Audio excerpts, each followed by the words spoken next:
ថ្ងៃនេះអ្នកគ្រូបង្រៀនមេរៀនភាសាខ្មែរគាត់ប្រាប់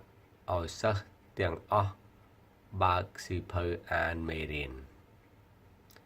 ធីតាបើកកាតាបរកសៀវភៅមិនឃើញសោះ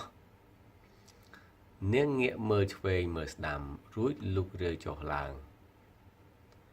ធីតាតើឯងកំពុងរកអ្វី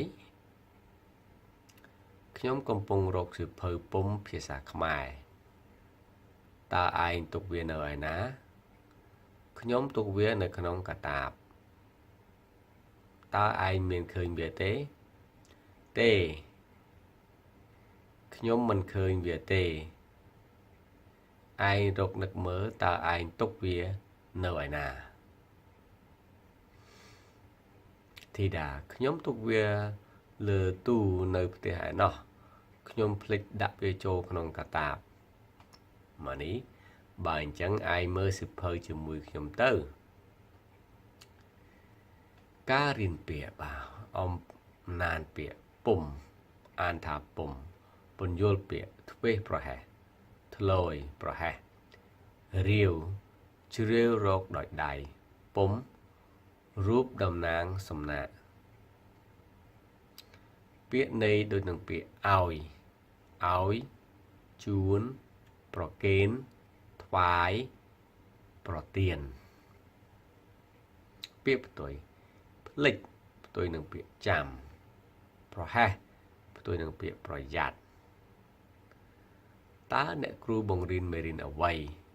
តើធីតាបានរកសៀវភៅអ្វីតើធីតាទុកសៀវភៅនៅឯណាតើប្អូនត្រូវធ្វើដូចម្ដេចដើម្បីកុំឲ្យភ្លេចសៀវភៅចូលអានពាក្យខាងក្រោមដោយមិនបាច់ផ្សំនឹងប្រកបបាទថ្ងៃមេរៀនប្រាប់សៀវភៅឆ្វេងស្ដាំលូករាវអញ្ចឹងគុំចូលសរសេរតាមអានចម្លងកន្សំពាក្យនិងល្បះខាងក្រោមធ្វើប្រហែសគ្រូបង្រៀនសៀវភៅពុំឆ្វេងស្ដាំខ្ញុំកំពុងរកសៀវភៅពុម្ពភាសាខ្មែរកុំភ្លេចដាក់វាចូលក្នុងកាតាបចូលជ្រើសរើសពាក្យក្នុងប្រអប់ទៅបំពេញល្បះខាងក្រោមឲ្យបានត្រឹមត្រូវកាតាបភាសាបង្រៀនសៀវភៅភ្លេចលើក្នុង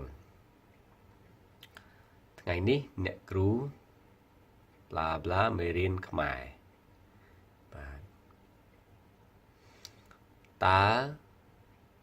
ខ្មៅដៃនៅឯណាតើសៀវភៅនៅឯណា